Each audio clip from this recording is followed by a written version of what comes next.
You ready? Okay. Good evening and welcome to the October CAS membership meeting. As you can see, we're on a different location than that, and we actually got this for zero cost.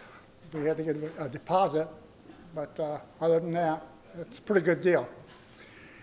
Got a couple of announcements to make, mostly about the election and solar glasses, or solar, yeah, the eclipse glasses.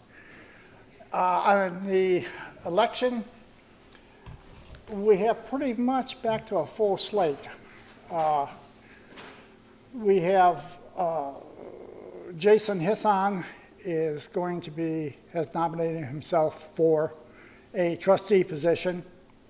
The others have moved down, and then Brad Haney has volunteered to nominate himself for vice president. So we're not doing too bad there. And then we do have a situation with possibility of Mohammed. Mohammed might be leaving to move to another location, and it may not be till March or April. We don't really know.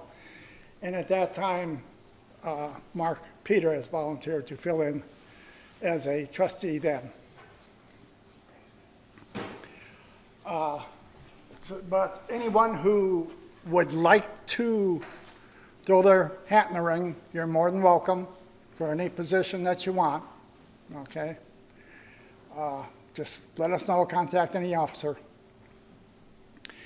On the glasses, we finally got the glasses. We didn't make it in time. I had hoped we could have them for distribution for the eclipse that we just had on the 14th, but that didn't make it. We got it to a few people, but I think a lot of the people saved their glasses from the previous year.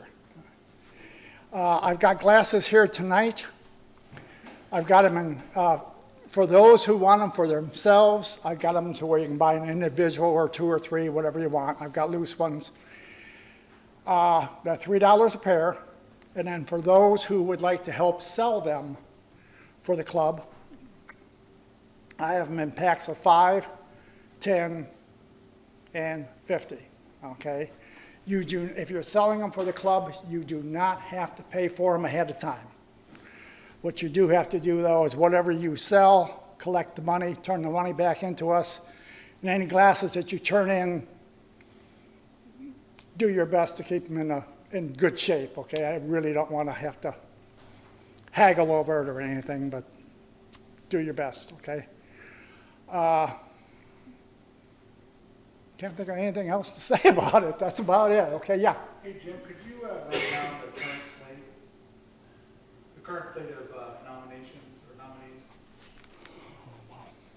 If you don't know. I don't know. The current nominees are, I'm sorry, Charles Lusko. He's been nominated for president. Brad as vice president. Mary Lou Quinn again as secretary. Alex McCarthy as treasurer. Jason Hisson as trustee. Then the current trustees, yeah, they just moved down the line. Isaac and that, and Isaac will become, I believe, the first one-year trustee and that. So, I was hurrying around today. I forgot to write that down. So, thank you for helping me. Are those elections what meeting do those elections take place at? They take place at the December meeting. Actually, we'll make one more announcement in November, and then it's cut off. But there again, if we're hurting for, if people still want to join or still want to run for a office, we will allow them to. And Rajendra, hey man, he's one of the trustees also, okay? And Raj and his wife and myself and Mary Lou Quinn, we went down to the Slate Run down there. We sold about 50 pair. And then Roz just sold about 50 pair on his own so far. So we got over $300 so far. About 331 or 334, whatever it is. I've had people asking me at work, so I mean, you take them into your work and say, I got a supply. Yeah. Whatever works. Word will get around. Now, one thing, now if you do run into somebody, say some company or organization, church or whatever, that wants 100 pair or more, okay? Let us know, contact us. We don't have anything exactly set up now. We don't know how much that we're going to we're going to run into. But if you do, we will arrange a discount for them. So if that happens, let us know as soon as you can. How many classes do we have? Right now, well, I didn't bring every one of them with me, but we have in our possession 2,500. Oh, okay. And I believe, did he get the second batch in? He didn't get the second batch in as far as I know. Okay, we're supposed to be another batch of another 2,500. Yeah, I'll probably want to get some for work. Okay, we got them here tonight. And you can get them at any, more at any meeting, or call me or whatever, and we'll make arrangements to get them to you one way or another. Okay? Like I said, I delivered 10 meeting people in various places, or they came to my house and that. But they got to see the eclipse, so that's what was nice. Okay, and now we'll get to our presentation for the, yes. We have a guest here, Oh, okay, I'm sorry. Carol Mickey, or I can't even try to say it. She's toward the front. Carol? Good evening, Carol. Welcome. Yeah. Welcome, Carol. Nice to have you. Hey, Jim. Are we recording? Yes. Okay. You mean Lance? Yeah, he turned the camera and got her in it, so, I'll talk to you later. okay. Anybody else? No, okay. And I guess I'm the only one that has announcements tonight, and that's kind of unusual, so. Our presenter tonight is Tom Burns, who is the retired director of Perkins Observatory and an outstanding speaker. And his presentation tonight is Mythic Monsters. Okay. And welcome, Tom Burns. Thank you. It's an honor. All right. Give me a chance to get the camera. What I'm going to be doing tonight is kind of emphasizing the Halloween aspect of astronomy. Halloween, as you may or may not know, is based on astronomy, as we shall see. And then talk about some of the mythic monsters that come out of the Greco-Roman tradition. There are a lot of monsters in the Greco-Roman tradition. And I'm not talking about Draco at all, for goodness sake, he's a dragon. Instead, I'm going to nerd out a little on you folks. Sorry about that. What I'd like to do is, well, let me put it to you this way. You go see Clash of the Titans, right? And you think, gee, I wonder if that's a real representation of the myth. Well, the fact is, it's not a myth. It's a set of bits and pieces that have been glued together over time in an oral tradition that essentially stopped happening when people like Ovid wrote the Metamorphoses and things like that around the turn of from BCE to CE. And after that, an oral tradition must have still existed because we see these changes in the myths that aren't reflected in the literature. So on one level, I'm just going to tell a bunch of really grotesque stories, and fair warning on this, folks. Some of them are really, I'll try to moderate their tone as best I can, but these are rough stories, and just fair warning for those of you who maybe think have got your mythology out of the many kids' books there are on mythology. This ain't what that is. So they don't make very good horror stories and they don't make very good monsters if they come out of kids' books. So we're talking, come on, you can do this now.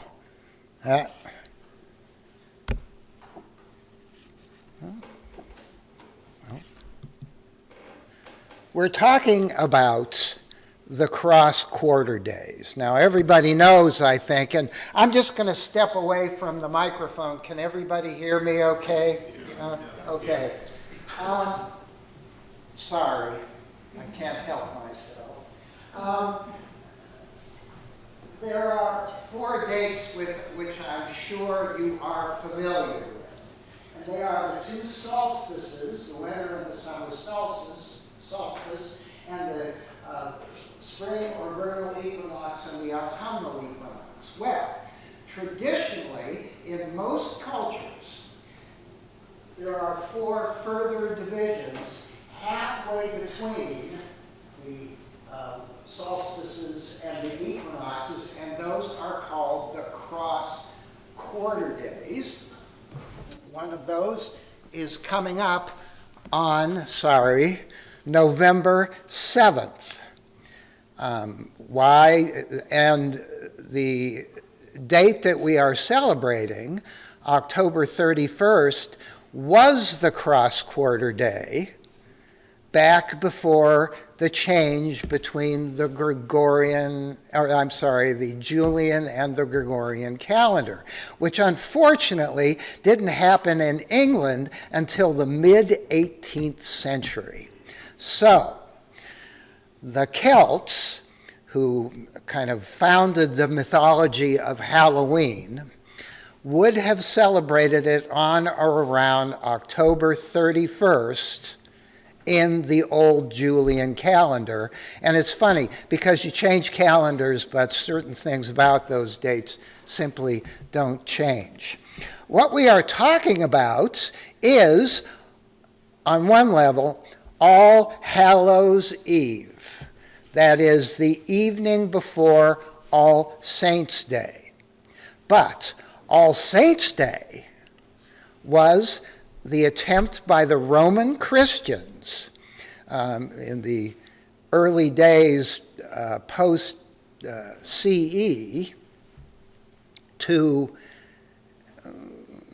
absorb some of the older religions. Now, in the South, as they were expanding, it was easy because the Romans are very good at simply accepting the gods and making them part of the pantheon, besides which people in the South were not hard to conquer because the Romans brought with them civilization of a magnificent source, the baths, running water, and aqueducts, and things of that sort. But in the north, the Germanic and Celtic people refused to be conquered.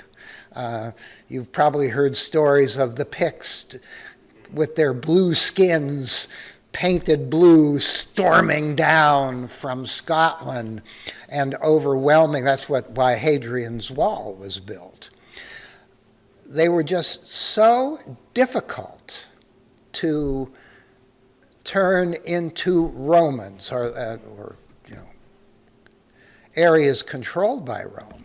So the Christians were magnificent at absorbing elements of the old culture in an area they were about to absorb.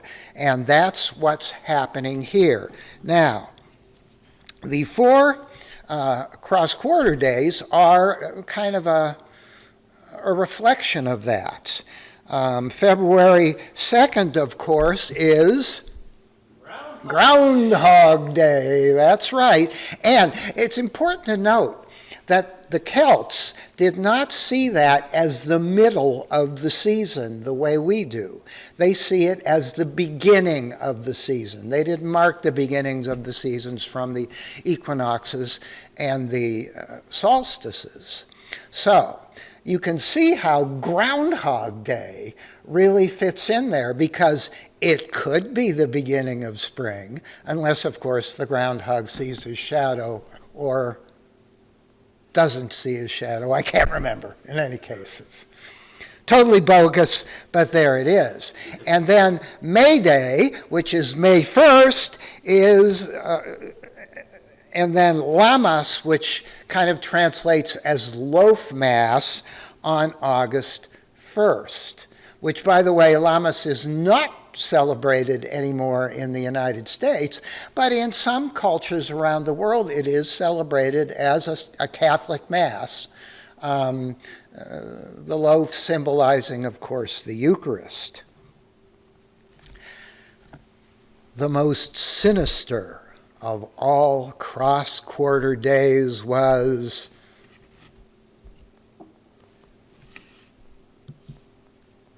Samhain. Now, I know that says Samhain, but any Chinese folks in the crowd, the Latins were not they'll know, but it's not Peking, is it? It's Beijing. The West was pretty terrible at transliterating sounds out of Latin, and this is a class out of the old culture, and this is a classic case where the old Celtic language was transliterated Samhain instead of Samhain, which was how it was pronounced. Now,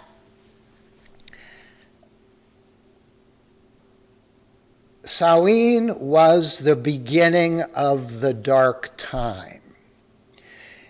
On that date, people believed that starting at sunset, the thin veil, the wall between the land of the dead and the land of the living was breached, and the ghosts of the dead walked the earth.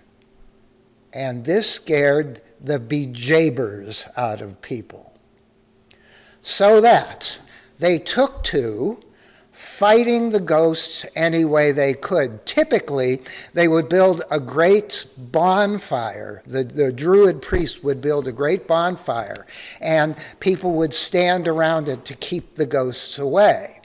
Another thing that they did was to bury apples in front of their house, so that the ghosts would come along because they were hungry, and eat the apples and leave people alone. And, significantly, people would go around, if they didn't have enough food to leave for the ghosts, they would go from door to door begging food so that they would have sufficient food. And they left their doors open so that if the dead wanted to, they could come inside with no difficulty and not be angry at the difficulty of getting through that doorway. The bonfire was significant because the light of it would scare the ghosts away. And because the ghosts were present, people believed that the Druids had special powers on that night to be able to predict the future. So people would often ask the Druid priests to predict the future for them.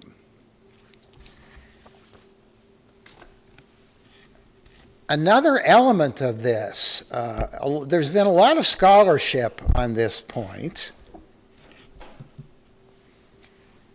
is that the date of Samhain is also seems to be connected with the culmination of the Pleiades in the evening, straight south, highest up it can go in the in the early evening, and people believe that the rising of the Pleiades was a reflection of all of the things that were happening on Earth.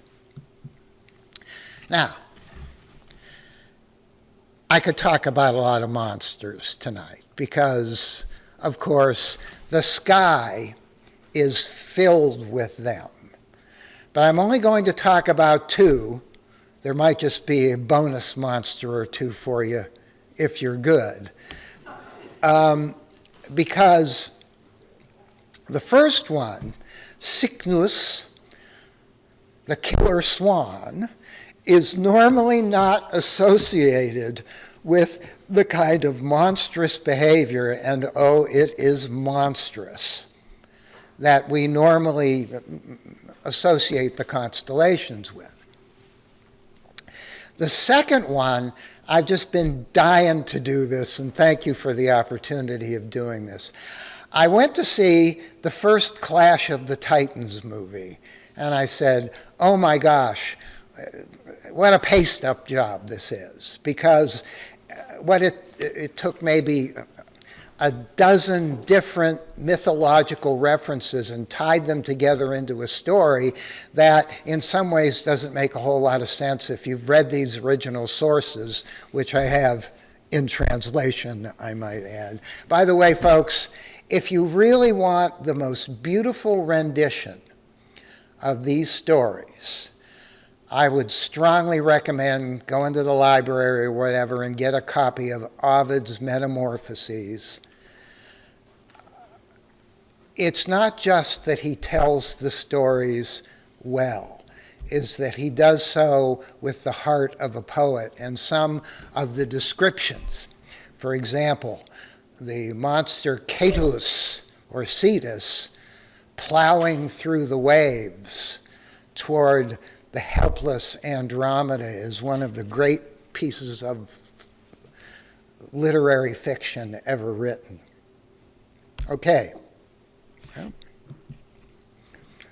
we start with Cygnus, or Cygnus, the swan.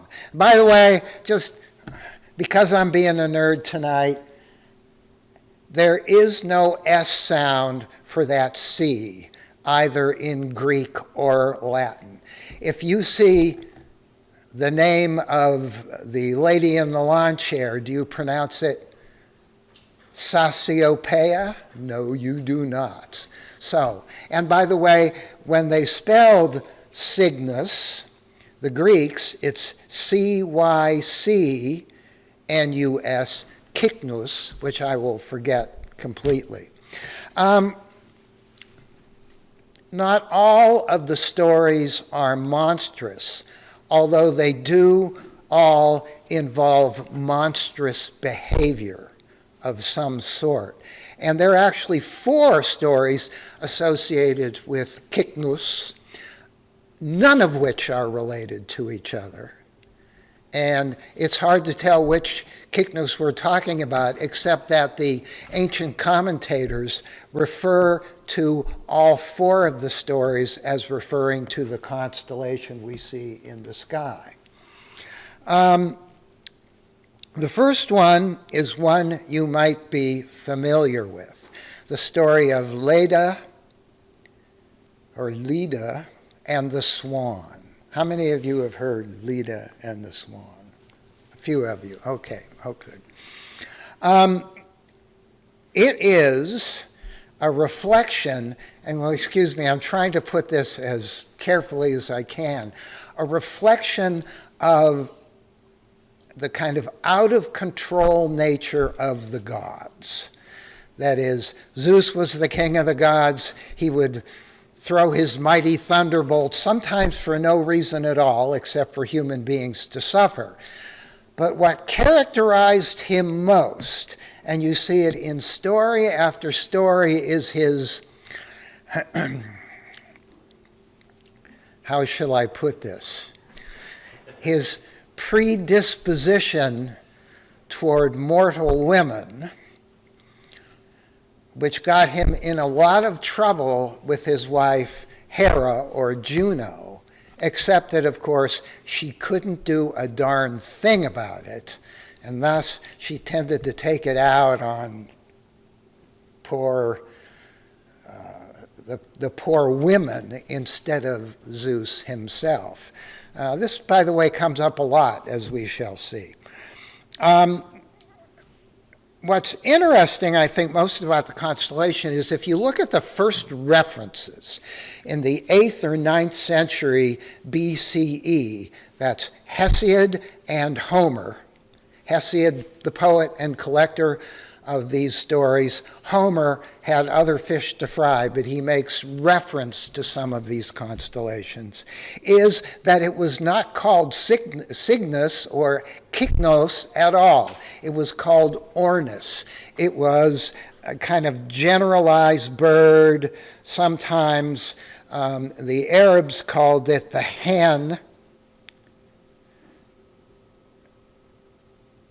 Eventually, it morphed into a swan, and not just any swan, but a manifestation of the god Zeus, the king of all the gods. Zeus, as was his predilection, fell in lust with Leda, who was wife of the king Tyndareus of Sparta, and had to have her. And so he appeared in her bedchamber as a beautiful swan and proceeded to have his way with her. Because he was a swan, out of that union came an egg.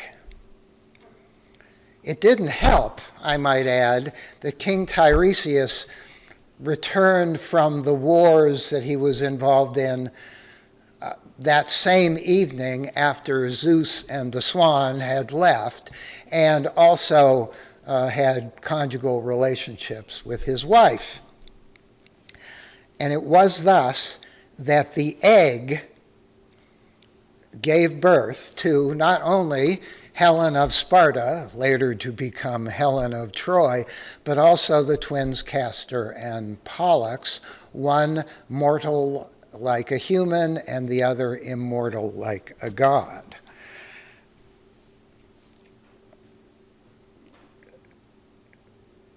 Zeus, of course, felt no guilt about this. As a matter of fact, he enjoyed the experience so much that he decided to put a swan in the sky flying over the great river of light, the Milky Way, to remind himself of his conquest. There is a variation of this story wherein Zeus does not pursue Leda, but pursues one of her chamber women instead. Her name was Nemesis. And in that variation, Zeus not just doesn't just change into a swan, he changes into a series of animals chasing her. And in that version of the story, this, excuse me for putting it this way, this sex was definitely not consensual. What is this beginning to tell you? Humans did not love the gods. They feared the gods. The gods were responsible for all the things that happened that they couldn't understand the physical causes of. And the monster here is the god, Zeus himself. In a second version of the story, completely different version, Kyknos is the son of Apollo, the god of music and of knowledge, and Apollo was hot stuff, and as you might expect,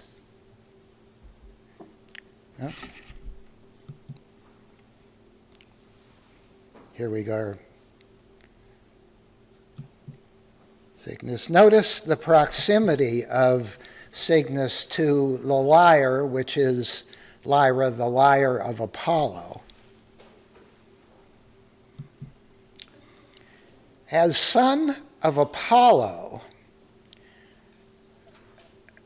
the character we will now call Kyknos was not an evil person as such, but because he was the son of a god, he was very vain and very arrogant. And this, according to the poet Ovid, who writes a beautiful version of this story, Kyknos spent most of his time hunting. And he was beautiful and fair in face and form. Just a gorgeous guy. And so many people pursued him and wanted to be his, quote, friend, unquote, including many men.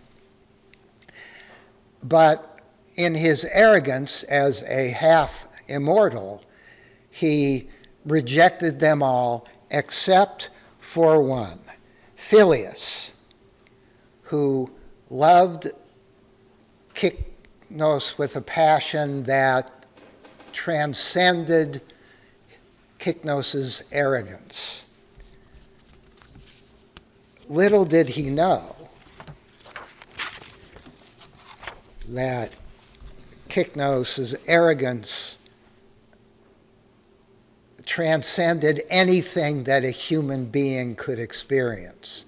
In order to stay his friend, Kyknos asked Phileus, or demanded that Phileus prove the level of his devotion, and he gave him 3 labors, which he must do without any weapon of any sort. He had to capture 2 gigantic vultures that had been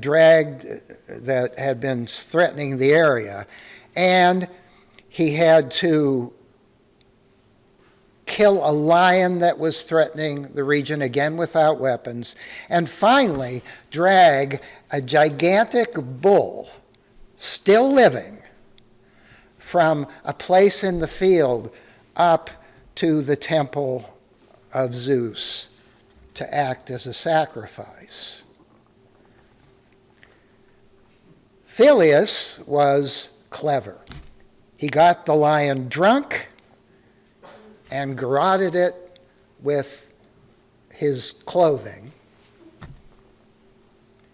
He smeared his body with the blood of a hare, and when the vultures came down to feast upon him, he killed them.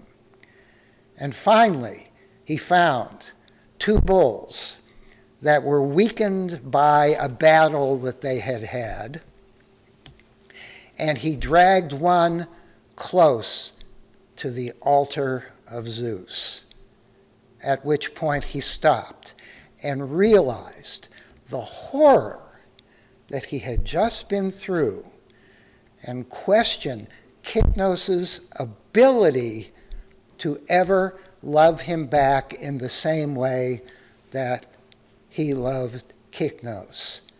And so he refused to drag the bull to the altar of Zeus, and he went upon his way.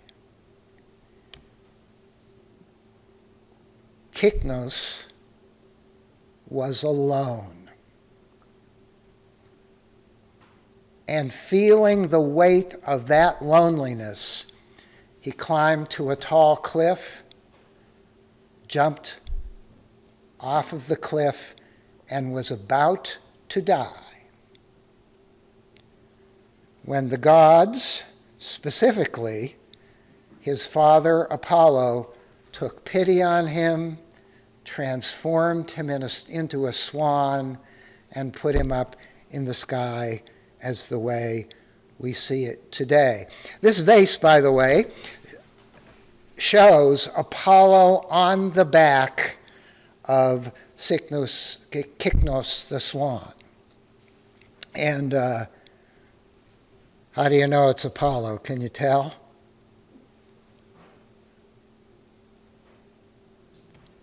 Yes, he's got the headdress, but more importantly, Apollo's greatest possession was the lyre, which he gave eventually to Orpheus. And then, oh my goodness, there is Kychnos, son of Ares, also known to the Romans as Mars, the god of war.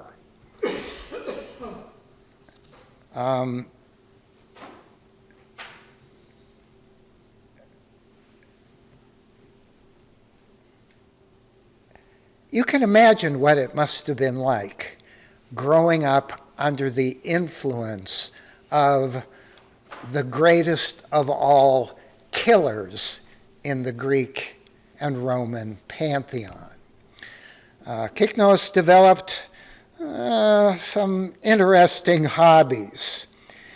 He kind of turned into how do I put it here, a mass murdering, night-stalking, flesh-eating kind of guy. As a matter of fact, he had no love for humans and took every opportunity to show it. Among his interests was architectural design. He lived in Thessaly, which I don't know whether you know is a region in northern Greece. And as strangers would wander into Thessaly, he would kill them, chop off their heads, eat the rest, and then save the heads, because it was his plan to build a temple out of human heads. Ooh, in honor of his father Ares, or Mars.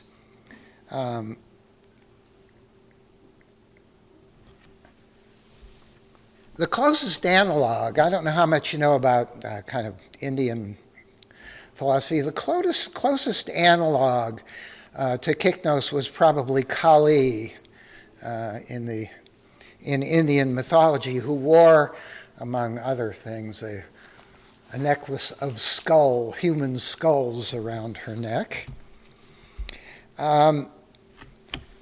I hope you understand that everybody but Mars was sickened on Mount Olympus, was sickened by Kychnos' behavior. They realized that something had to be done. By the way, it's an interesting image. I could not find a version short of the modern era, a good version that depicted Kychnos with all the kind of ugliness and horror. And so I had to go to comic books. So there you go. However, the death of Kychnos appears on many, many vases and other places, including those Roman floorings that were made as mosaics. The gods needed a hitman. They had a hitman. Guess who? The greatest of all hitmen, Heracles, also known as Hercules to the Romans. And the thing about Kychnos was that he was a nasty guy. But, of course, Heracles was half god, half human too, and so he managed to off him with one stroke of the blade, and that was the end of Kychnos.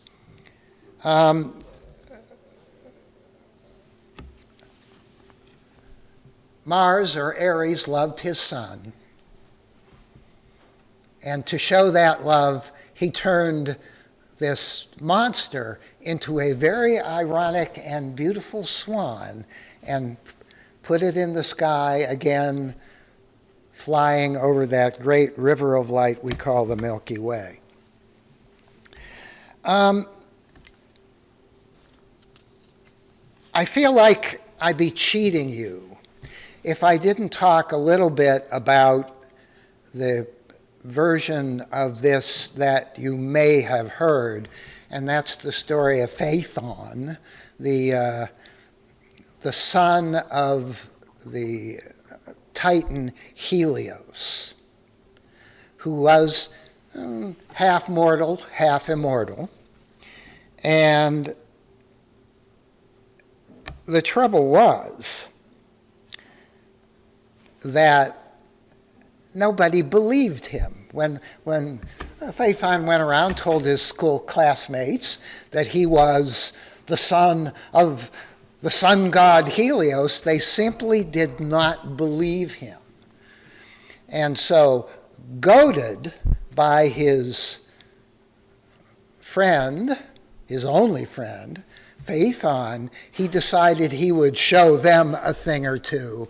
And so he grabbed the reins of the chariot that carried the sun across the sky and decided to fly it around to prove that he was the son of the great Titan Helios.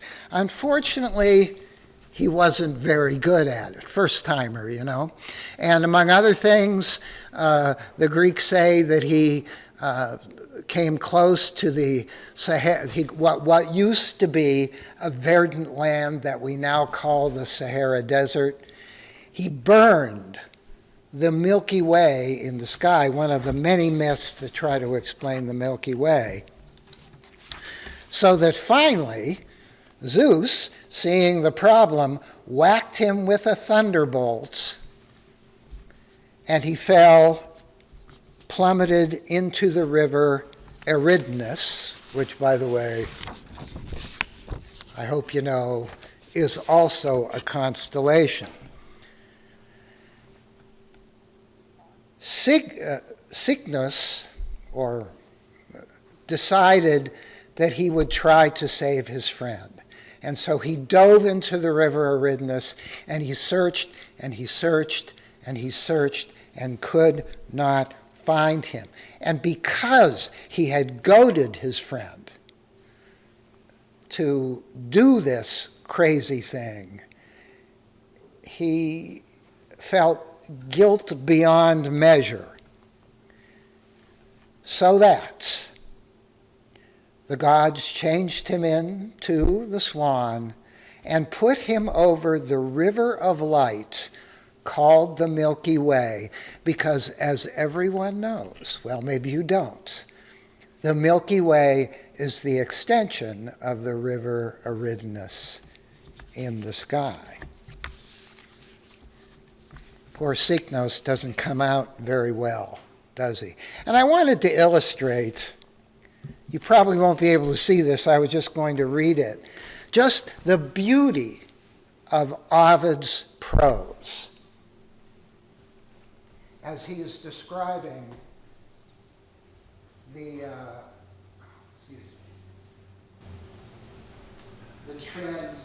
transmutation of Cycnos into the swan. A slender neck extended from his breast, and reddening toes were joined together by a membrane.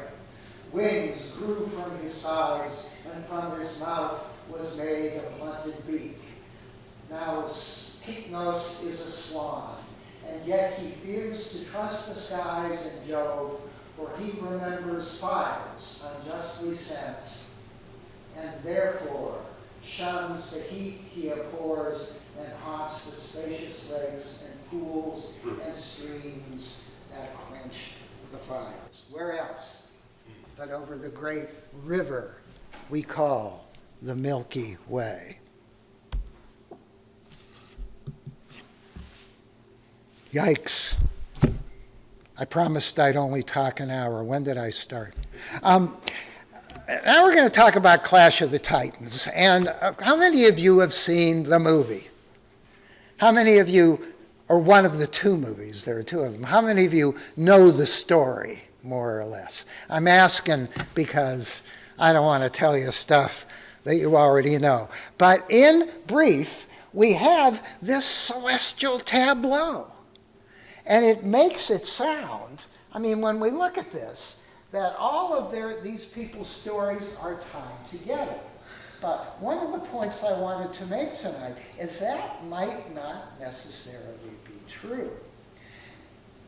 Did the stories, ask me this at the end, did the stories exist before the constellations, or did the constellation exist first and then they made up stories about them? And the answer, of course, to that question is, you're going to have to wait to get my opinion on it. Of course, here we have it. The great square of Pegasus. There's his nose. Enif means head, I believe, the old Arabic. And then, poor unfortunate Andromeda, who, as we shall see, is more or less, her head is stuck to a very embarrassing part of the horse's anatomy, in case you never noticed that. Over here, her savior Perseus. Up here, the people who caused this the problems for poor Andromeda in the first place, Cassiopeia and Cepheus. And, of course, nearby, Hypnos. A lot of planets over there this time of year, too. Come on, you can do this. There we go. We start with Cepheus and Cassiopeia. Cepheus is not just some stray person. He's the king of Ethiopia, which is not where Ethiopia is today. Ethiopia, in those days, was a kind of empire, and it extended into the Middle East. As a matter of fact, one of the main events of all of this happened on the coast of the east coast of the Mediterranean, near a city called Joppa. Anybody know what Joppa is today? Tel Aviv. I had to mention that because of the current troubles over there. He was fourth in descent, 4 generations in descent from the nymph Io, who was, as I hope you know, one of the women with whom Zeus had relationships, who was not Zeus's wife. She was actually a nymph. And this, because of that relationship, and because Io is still up there on Mount Olympus, there was a good chance that Cepheus was going to get into the sky. He is often depicted, although I don't have it here, maybe let's try this one. He is often depicted with the turban of a Persian king. And you will notice, I've seen this many times, and it always occurs to me when I'm looking at these constellations. Both he and Cassiopeia spend a lot of time upside down. As a matter of fact, every day, once a day, they get a good head dunking. Now that's important, folks, because they're being punished, as we shall see. I'm going to tell elements of this story out of order because I want to indicate the kind of characteristics of these characters. Cepheus was a weak king. Indecisive, easily pushed around. And a good example of that is the banquet that happened after I'm not giving anything away, after Perseus slew Ketos, the sea monster. They had a big banquet. Perseus is going to marry Andromeda, and in walks Phineus. Am I getting that name right? Yes, Phineus, who was previously engaged to Andromeda, and he's out for blood. And a great battle ensues. That, by the way, the Medusa's head does not figure in this battle. It's all blood and gore. Until, and in the meantime, Cepheus is looking at this and said, instead of rising to somebody's defense, he says, well, that's about all I can do. And he gets the heck out of the banquet hall. What a guy.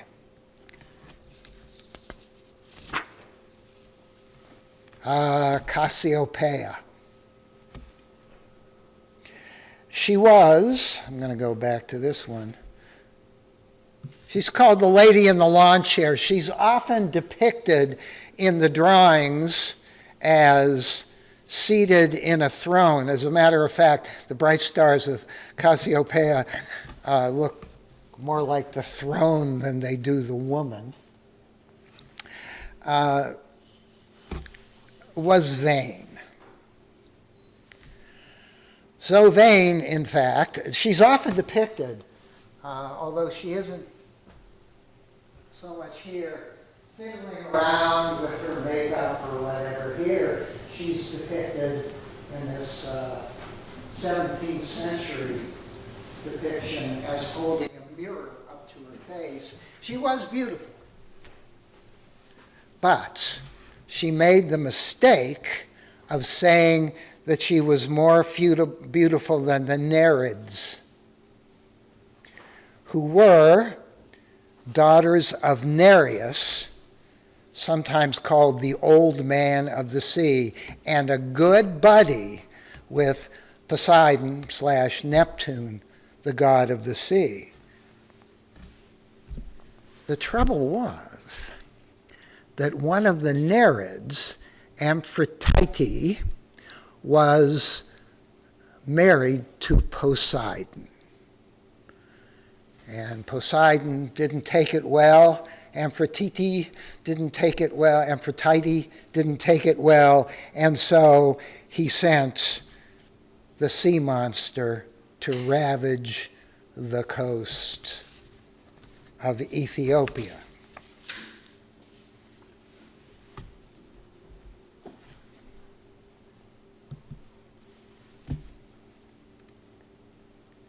Ketos, the sea monster.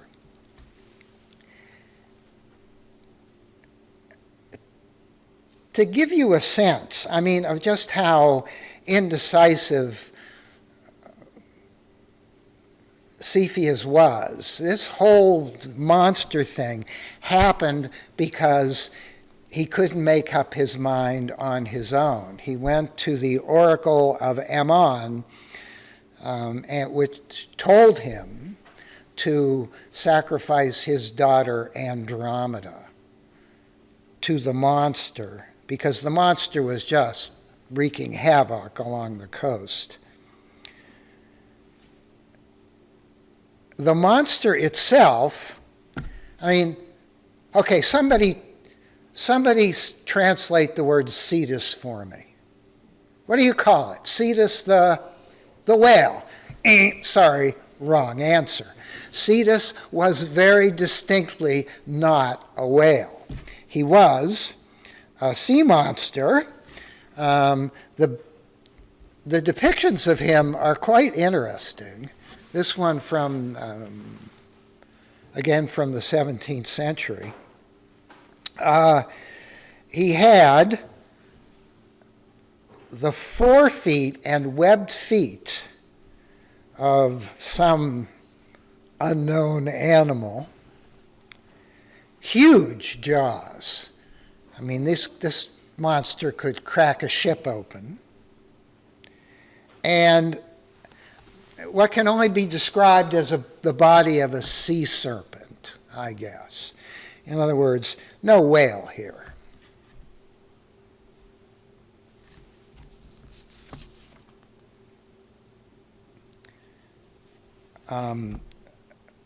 This is another one of those situations where Ovid just does a beautiful description of the sea monster, not so much of the physical appearance, but he describes him as cleaving through the waves like a huge ship.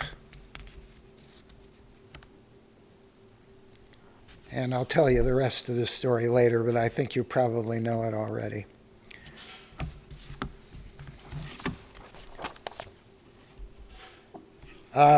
The maiden Andromeda. Beautiful and shy, their relationship is probably the most enduring of all of the Greek myths, even though Perseus came actually, or many elements of the story came to it later. This one goes way back. She was, of course, the daughter of Cepheus and the vain Cassiopeia. And we have to imagine her chained to a rock with this monster cleaving through the waves like a ship in motion coming toward her, to realize the horror that she must have felt. Ovid describes her as standing on the wave-lashed cliffs, pale with terror and weeping pitifully at her impending doom. Thank goodness for Perseus. Now, Perseus arrives, but he is not the panicky type by any means. First of all, the monster hasn't arrived yet. Perseus arrives before. And so, the way this is often depicted, she is down below, excuse me, and he is up above. And he says, "What's going on?" He's basically trying to get some information from her. Also, she is beautiful. As a matter of fact, when he comes flying by, maybe not on the winged horse Pegasus, by the way, Athena gave him shoes, the shoes of Hermes, Mercury, to fly by. He sees her, and she's so beautiful, he thinks she is a statue. And when he gets on the cliff above and he's looking down and kind of talking with her, he's just trying to pump her for information. "Hi, how are you? My name's Perseus. What's yours?" And she cannot speak because, despite the fact that she is in mortal danger, she's too shy. As a matter of fact, he asked her questions, and had her hands not been chained to the rock, according to the pseudo-Aristosthenes, another writer, she would have brought her hands to her face in embarrassment.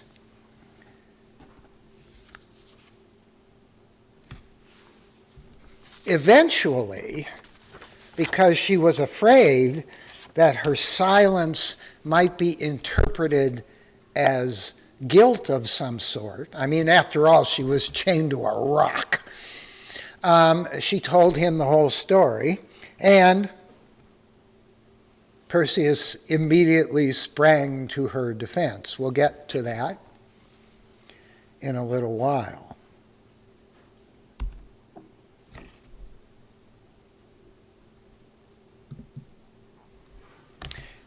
Pegasus is not referred to in any version of the myth that I could find until the late 8th or early 9th century CE in something called the Leiden manuscript. It's at the University of Leiden. And it only mentions Pegasus briefly. What this suggests is that in the original version of the myths, Pegasus isn't there. But sometime during the early kind of Christian Roman period through the Middle Ages, Pegasus got interpolated into this story. It's kind of shocking, really. So how did Perseus get to where he wanted to go? Well, he had the winged shoes given to him by Athena, by the way. More on that later. The winged shoes of Hermes, and that gets you around pretty fast. In fact, the story of Pegasus is associated with a completely different hero called Bellerophon. Bellerophon. Excuse me. And thus we have, ding, ding, ding, ding, ding, your bonus monster, the Chimera. This is rather a long story, but it's worth the telling because it does involve a monster and all that. He was the son, Bellerophon was, the son of King Glaucus of Corinth.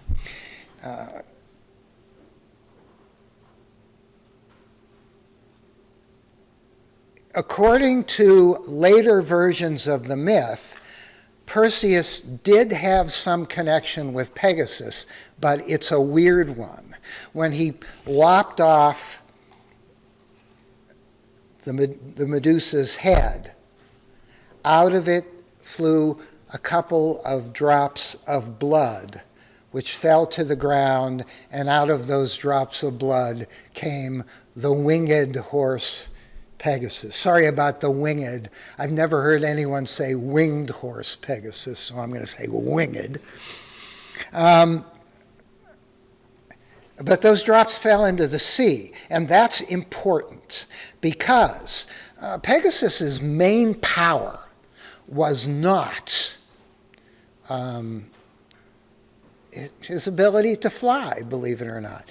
It was his ability to create his own source of water. So that after Pegasus was born, he flew up to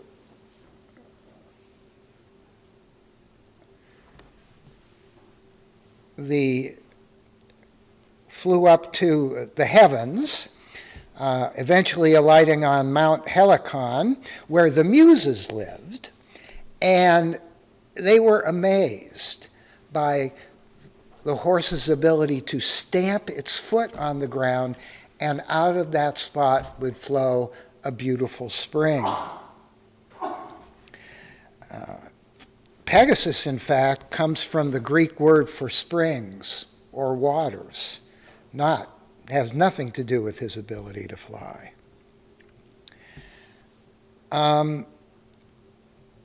In the original versions of the Pegasus story, Pegasus had no wings.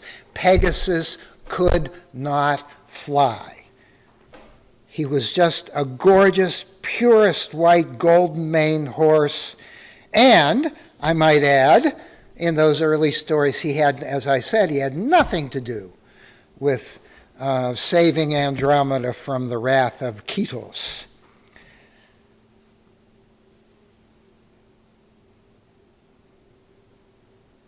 Bellerophon's story is a story of great heroism, but it's also, again, the slaying of a monster. The king of Lycia, King Eobates, sent Bellerophon to kill the Chimera. Now, the Chimera is variously described, and the Chimera is early stuff. The Chimera is described in both Homer and Hesiod. We're talking, 7th or 8th century BCE. Had the body of a goat with the head of a lion and the tail of a snake, and also maybe a goat head. That's Homer. And then Hesiod, maybe also a third head, a dragon head. So Hesiod implies that he could spit fire.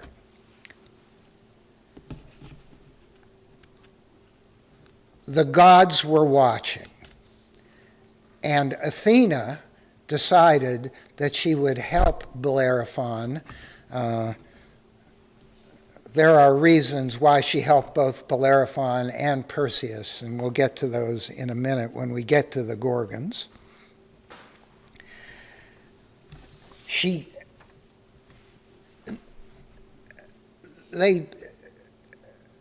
knew he needed an edge, and so he decided that he would first capture the horse Pegasus, which was no easy task. This was one powerful horse.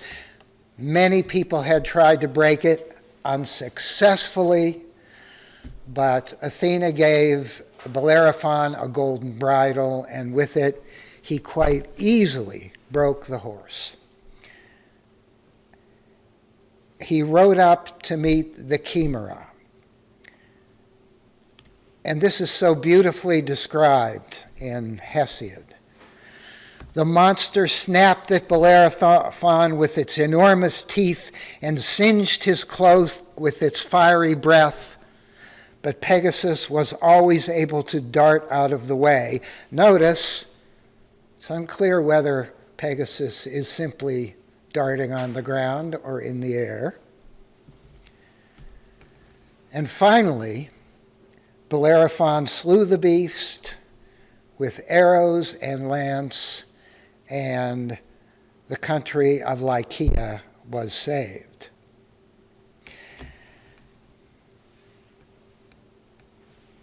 Pegasus was also he saved Bellerophon, but he was also partially responsible for his death. Bellerophon had many adventures and did many proud and brave deeds, but he got a little arrogant. He got a little too full of himself. He was a mortal. He wondered why, as a great hero, he wasn't allowed to live with the gods. And so he hopped on the horse Pegasus, which in this case, in this version, did have wings, and tried to fly up to Mount Olympus, which of course was a big, big mistake. Zeus threw a thunderbolt, or, in another version of the story which I like better, sent a gadfly to sting Pegasus, and Pegasus reared and threw Bellerophon into the air, and down he plummeted to his fate worse than death. The help of the gods was not always so helpful. Athena loved Bellerophon. She decided to help him out.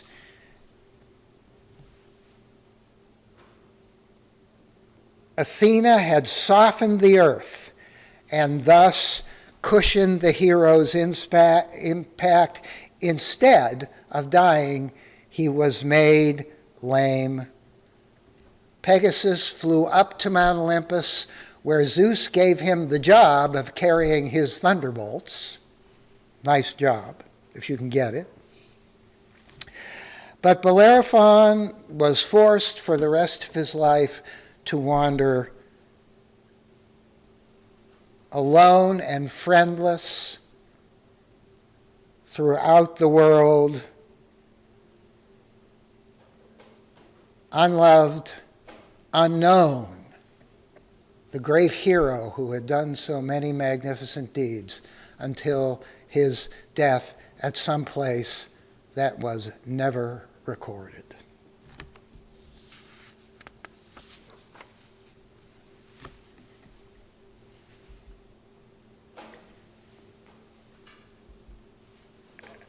Pegasus, or Perseus, does not feature into that.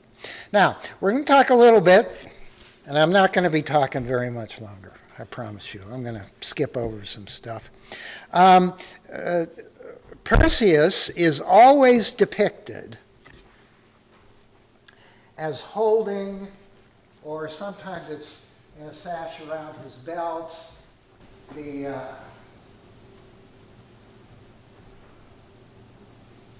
head of the Gorgon Medusa. And in fact, there is a bright star in the constellation called Algol. And what is Algol? It is an eclipsing binary.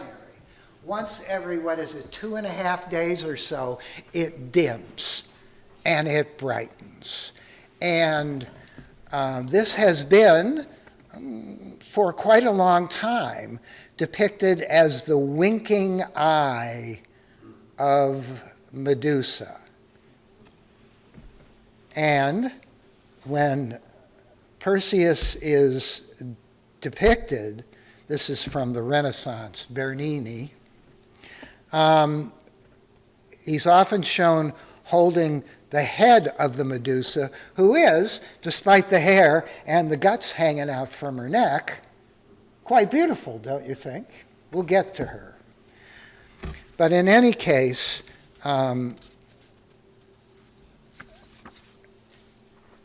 the problem is, and believe me, folks, I looked, there is no reference either in the original source material or astronomical source material going back to the Babylonians of anyone ever noticing that Algol was a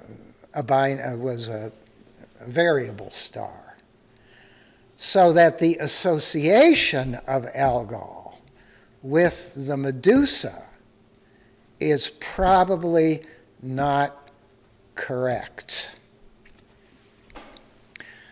Even the Arabs didn't notice the variability. Nobody noticed the variability until 1657, when Montanari first observed its variability. It's just, it's what is sometimes called fake lore. Now, you want monsters, you got monsters, folks. You have the Gorgons.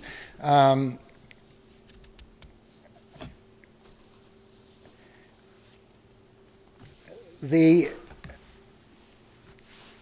Gorgon tale is associated with Perseus, but not in the way that you might think. That is, it's not connected with the Clash of the Titans story at all. Instead, Perseus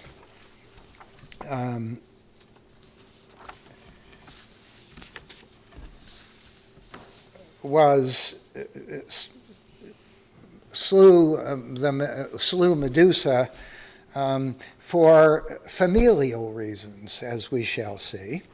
And but first I want to say a word about the Gorgons. First of all, 3 sisters hair made out of live snakes, a single eye and tooth, which they had to share, and so unfair of form that to look at them was to be, to look into their eyes especially, was to be turned to stone. Trouble is, for one thing, we talk about the three Gorgons, but in the original versions, when you look at the earlier poets, there's only one Gorgon, and she's named Gorgon, which means demon. And so the three came later. We don't need three, we only need one for the story. And if you've heard the story at all, you know that Perseus whacked off Medusa's head, and I just talked about that. But that's not the way it appears in the earliest sources. In the earliest sources, Athena did not love Medusa. And I see the child in the audience has left, so probably too boring. I'm sorry.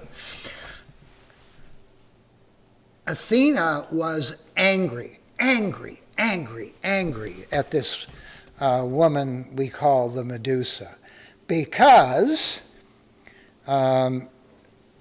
there she was hanging out at her temple in Athens, and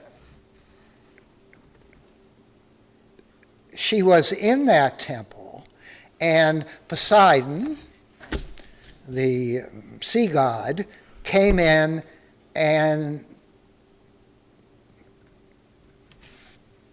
they had a good time. I don't know quite how to put this. They had sexual relations of a fairly active sort.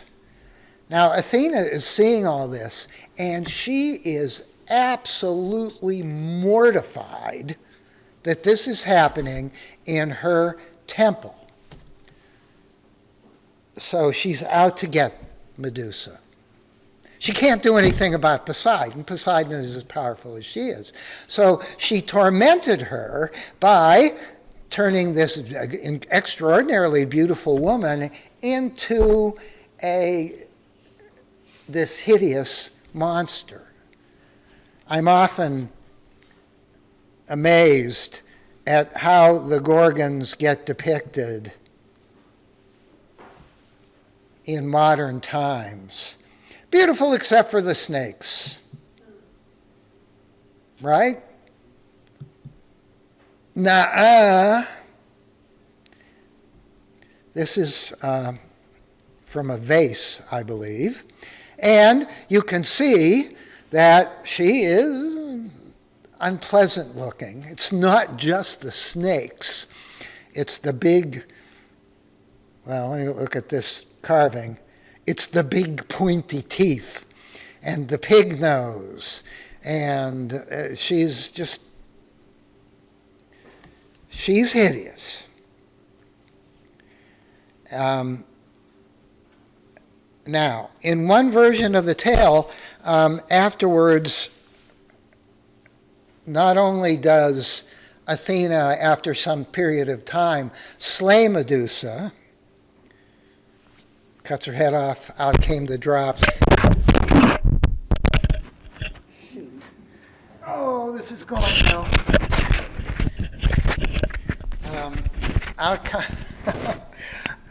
Out comes the drops of blood into the water, out comes Pegasus. But Athena afterwards was so proud of the slaying of Medusa that she wore her skin, covered her body. Gross.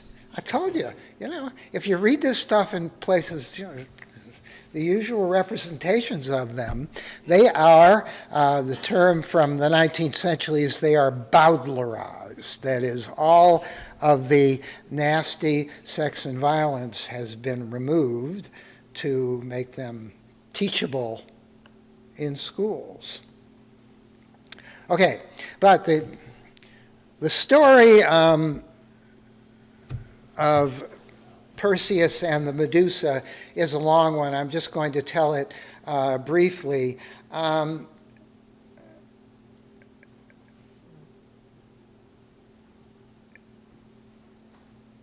It's the story of King Acrisius.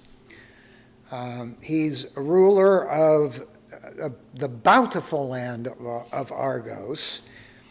His daughter Danae charmed everyone with her intelligence and beauty, but he was driven nearly insane by, guess what? This appears in Greek myth a lot. A prophecy that someday she would give birth to a child that would kill him. So, King Acrisius locked Danae in a tower. This also sound familiar? Well, you know, she was beautiful. And guess what? Zeus lusted after her. And, see, there are more kinds of monsters than just ones with big pointy teeth, folks. Zeus was a monster. And he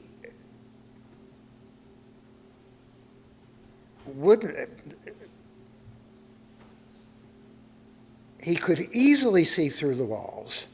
He thought she was beautiful, and in this case appeared not as a swan, not as a bull in the case of Taurus, but as a shower of gold coins that fell in her lap, and one thing led to another. Perseus, the great hero, was born. Now, Acrisius decided to, because he feared the prophecy, decided, and this is the shades of the Noah story in the Bible, decided to put the two into a chest and float them into the ocean. They landed in the land ruled by Polydectes, who turned Danae into a love slave. He knew he had to rid himself of Perseus because eventually he did want to marry her. So he sent him to slay the Medusa and really did not expect Perseus to come back, but he killed Medusa and did return with the head in his hands, and Polydectes had about a split second to be surprised at the return of Perseus before he became a statue. Now here's the sad part of the story, and after many years, King Acrisius was overthrown. The new king invited Perseus and his mother back, and Perseus was a great leader, beloved of the people, because in part he participated in the games that they had. And so that one day he was throwing the discus, and he threw it with such force that it flew into the crowd and killed somebody. And that somebody was, guess who? Acrisius. That's right. You can't fight your fate, folks. That's another one of the things that the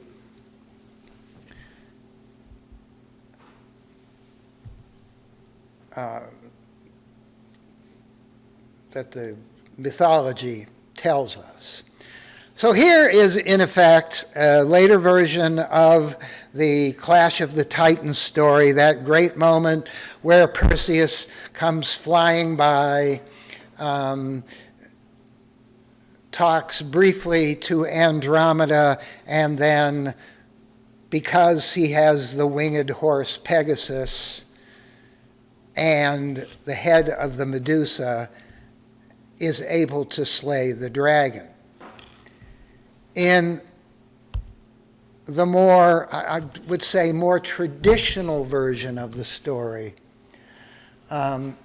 Perseus does have some gifts from Athena. He has a cloak of invisibility. He has the shoes. He has a magic helmet, the shoes that allow him to fly. In this version, there is no Medusa head. That is, Perseus has to do the job on his own.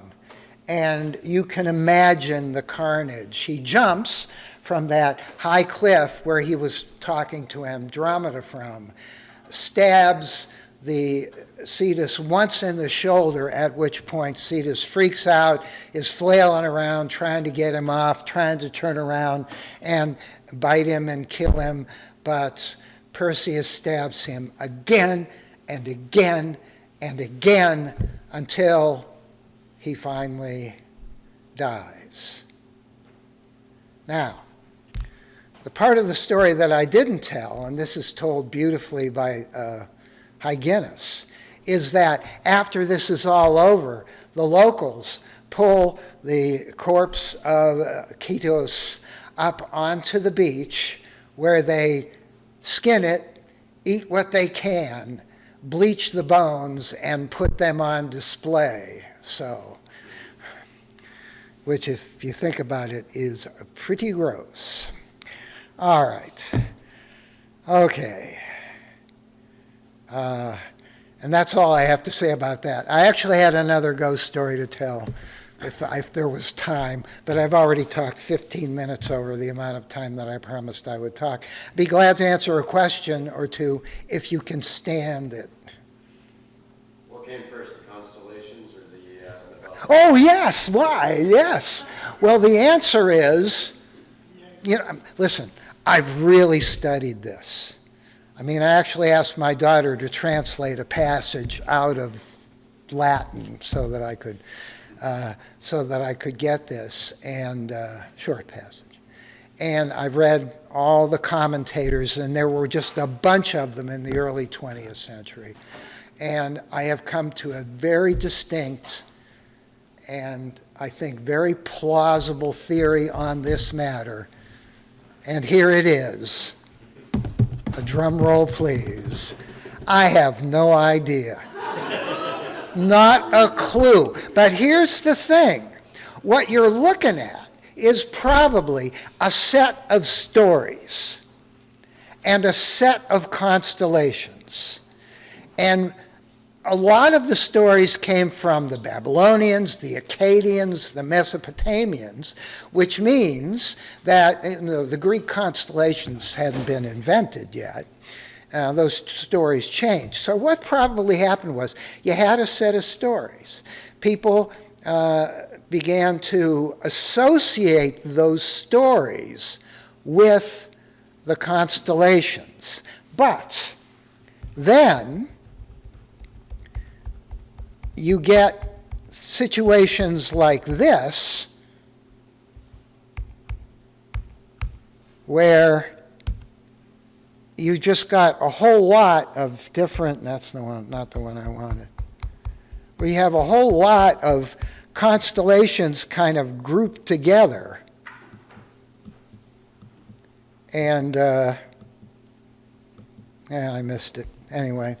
And so that the stories began to conflate and get mixed together.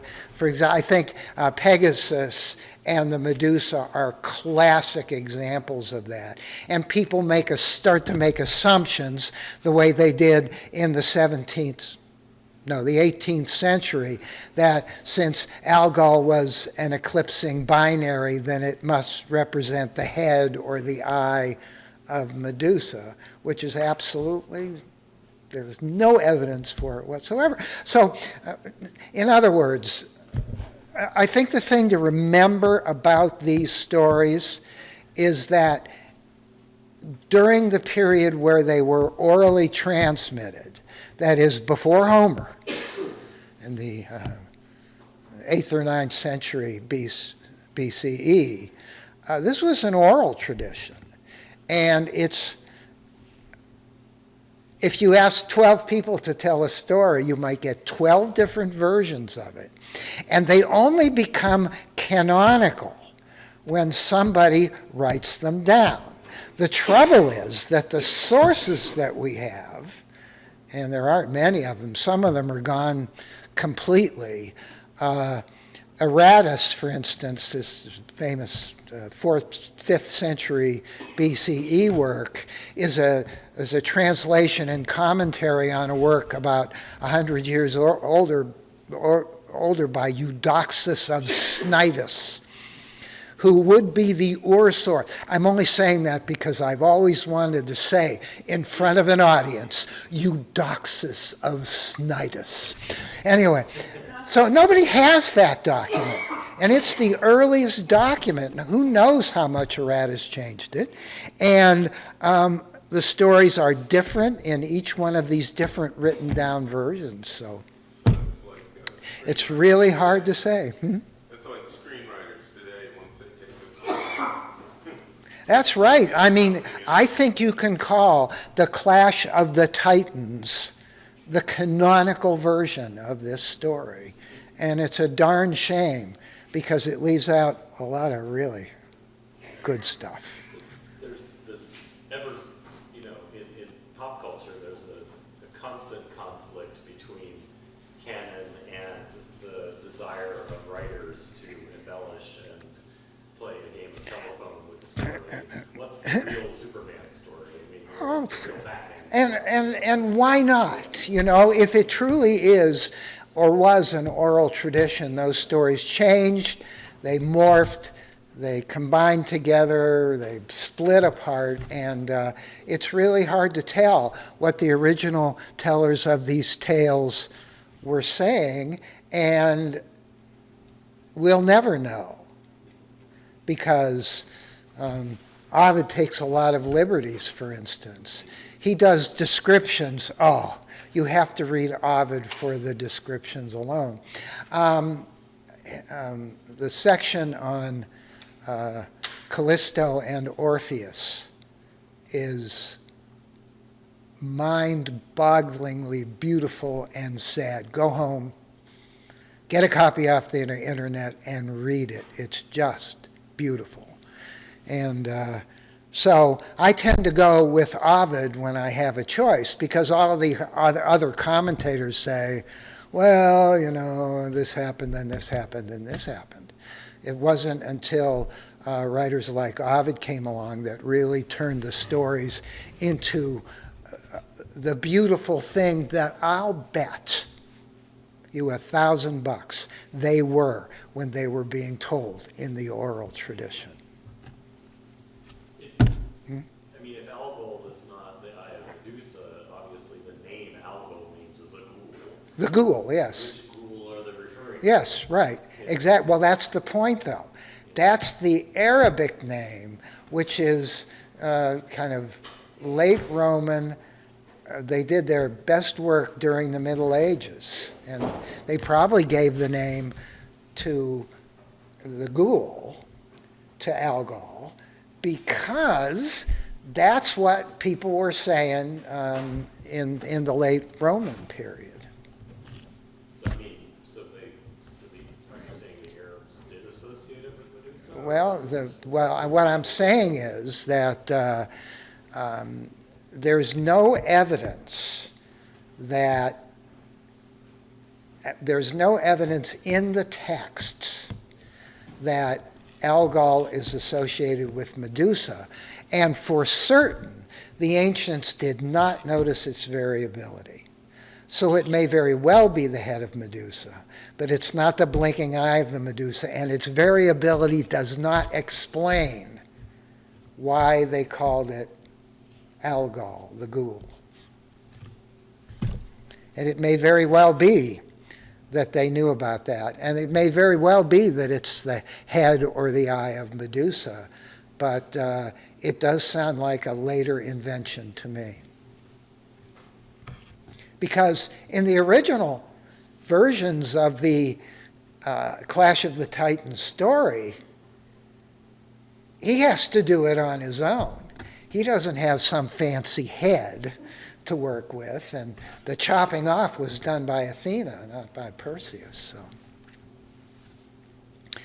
So, in a way, it's really too bad that you have to add magical elements to this, because they're rip-roaring good heroic stories without the magic. I mean, it kind of diminishes Perseus, doesn't it, that he had to use a head. I think it could be from a different part of the story. It could be. I don't know. I'm sorry I talked so long, folks.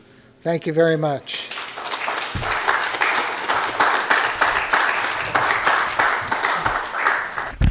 Okay, we thank you all for coming. And again, I have the eclipse glasses with me. If anybody wants to purchase them, or either for themselves or for sale, we do have them. And yeah, we've got cider and donuts in the kitchen there, some other treats and that. You just have to do tricks for them, that's all.